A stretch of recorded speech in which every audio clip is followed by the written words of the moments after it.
Hak istri mendapatkan kepuasan seksual. Istri harus mendapatkan kenikmatan seks yang cukup. Dalam kitab An-Nasihah, Syekh Saruk berkata, hak istri untuk mendapatkan nafkah batin berupa hubungan seks dengan suaminya adalah sebanyak 2 kali dalam setiap minggu. Tetapi, untuk menjaga kesehatan lelaki yang berperawakan sedang dan kurang kuat, persetubuhan yang dikakukan 1 kali dalam seminggu tampaknya sudah cukup. Umar ibn Khattab radhiyallahu anhu pernah menetapkan bahwa cukuplah bagi seorang istri diberi nafkah batin sebanyak 1 kali pada setiap kali si istri selesai dari haidnya. Alasannya, karena hal itu akan membuat si istri dapat segera mengandung. Akan tetapi, tentu saja semua orang sepakat untuk menambah atau mengurangi frekuensi persetubuhan yang ia lakukan dengan istrinya, sesuai dengan kondisi kesehatan istri. Karena menjaga kesehatan istri merupakan kewajiban seorang suami, dan lagi, seorang suami sama sekali tidak boleh mengurangi frekuensi hubungan seks dengan istrinya hingga membuat istrinya jengkel. Seorang suami juga tidak boleh memperbanyak frekuensi hubungan seks dengan istrinya sampai membuat istrinya bosan dan lelah. Berkenaan dengan masalah ini, penulis berkata, silakan memilih dan jangan sampai dikurangi jika akan membuat jengkel istrimu. Demikianlah dan sebaliknya, kau harus memikirkannya sendiri. Jadi, lakukanlah yang terbaik dan bersikaplah cermat. Dalam kitab An-Nasihah dikatakan, seorang suami tidak patut memperbanyak frekuensi hubungan seks yang ia lakukan dengan istrinya sehingga membuat istrinya bosan. Suami juga tidak boleh mengurangi frekuensi hubungan seks yang ia lakukan dengan istrinya sehingga membuat istrinya kesal. Kalau saja ada perempuan yang mengeluhkan soal hubungan seks, maka dalam kitab At-Taudi dikatakan, seorang istri diharuskan untuk sanggup melakukan hubungan seks 4 kali di malam hari dan 4 kali di siang hari. Dalam kondisi ini, seorang istri dilarang untuk menolak berhubungan seks dengan suaminya tanpa alasan yang jelas. Dasar dari pendapat di atas adalah sebuah hadis yang diriwayatkan dari Ibnu Umar radhiyallahu anhu yang berkata 2.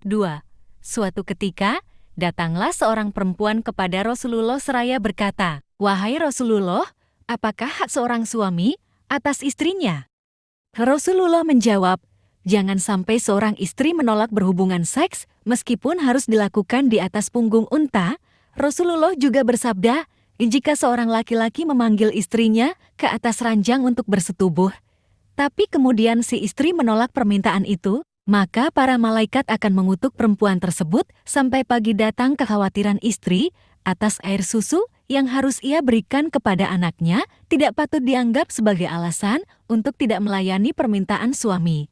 Karena air mani justru dapat memperbanyak air susu di dalam tubuh seorang ibu. Bersetubuhlah dalam kesunyian. Ketahuilah, disunnahkan pada saat bersetubuh untuk melakukannya di tempat yang sunyi. Jangan ada suara ribut yang mengganggu indera. Jangan ada satupun yang mampu mengganggu. Dari syair di atas, penulis menjelaskan, sebaiknya pada saat seorang suami akan melakukan hubungan seks dengan istrinya, hendaklah ia memastikan bahwa tidak akan ada seorang pun yang mengganggu, bahkan seorang anak kecil sekalipun. Dalam kitab Al-Madhah dikatakan, jika seorang suami ingin berhubungan seks dengan istrinya, maka amat dianjurkan baginya untuk memastikan bahwa di dalam kamar tidak ada orang selain istrinya. Karena persetubuhan adalah aurat, dan aurat memang harus ditutup dengan baik. Di dalam salah satu kesempatan, Ibnu Burhan berkala, seorang suami tidak boleh menyetubuhi istrinya sementara di dalam rumah atau kamar tempat bersetubuh masih ada orang lain, tak terkecuali seorang bocah belia sekalipun. Jika bocah itu sedang mumayyiz dapat berpikir. Seorang suami juga tidak boleh menyetubuhi istrinya sampai ia dapat memastikan bahwa hubungan seks yang ia lakukan tidak diketahui pembantu yang bekerja di rumahnya. Misalnya, dengan memastikan terlebih dulu bahwa si pembantu sudah tidur lelap. Aturan ini berlaku untuk semua orang, baik mereka yang tinggal di kota maupun desa. Karena dalam masalah ini, penduduk desa sebenarnya sama dengan penduduk kota, jadi barang siapa ingin bersetubuh dengan istrinya, hendaklah yang bersangkutan memastikan bahwa di dalam kamarnya hanya ada dirinya dan istrinya, berkenaan dengan anjuran yang secara eksplisit nampak sebagai sebuah larangan keras yang haram dilanggar. Tentu saja tak dapat dilakukan bahwa hal seperti itu dapat menimbulkan kesulitan bagi umat. Oleh sebab itu, Al-Khattab menyatakan dikutip dari keterangan Al-Jazuli bahwa tampaknya tak akan ada seorang pun yang sanggup benar-benar melakukan hal tersebut di atas. Akan tetapi, Abu Abdullah Tunu Al-Fakhar menyatakan larangan yang terdapat dalam masalah ini sebenarnya adalah larangan yang bersifat makruh. Karena pada dasarnya, hukum bersetubuh bagi sepasang suami istri adalah mubah.